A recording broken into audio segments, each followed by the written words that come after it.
Well, students at Harmony Science Academy are learning about 3D printing and looking to change someone's life while they're at it. That's right. KGNS News reporter Yoselin Gallardo tells us how these students want to pay it forward.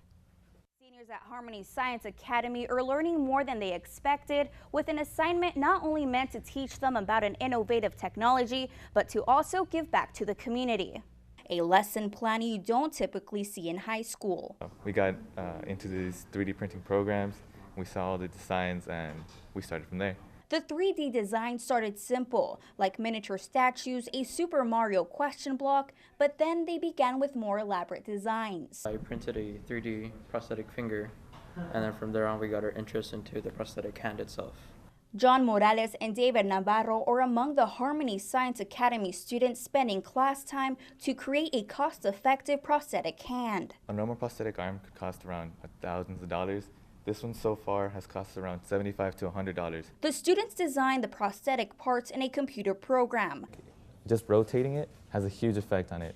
Like here, when you rotate it, it saves you an entire day of work because it no longer has to wait for the thing to dry because it's art. Once the design is complete, it's saved in a memory card. Then it's inserted in the 3D printer. Print. The machine begins to print the design. Here, it'll start heating up.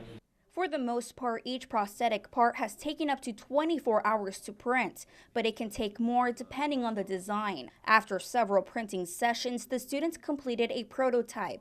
That's when their teacher, Gerby Demerchuk, suggested to put their assignment into good use. Why don't we also help the community here so we can find some people in need, so we can also donate the prosthetic hand. Now the students are looking for a community member they can measure and create a prosthetic hand for.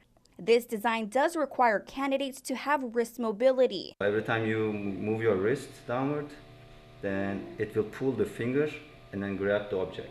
For John and David, they just hope their class time can also benefit someone else. We're leaving already, like we're graduating, we're gonna leave this thing. It'd be good if we could help the community before we leave. If you're someone you know is interested in receiving a prosthetic hand, you can contact the school through their Facebook at facebook.com/HSA Laredo. For KGNS News, Yoselin Gallardo. Well, the teacher says they are willing to meet with candidates and even develop a new design if needed.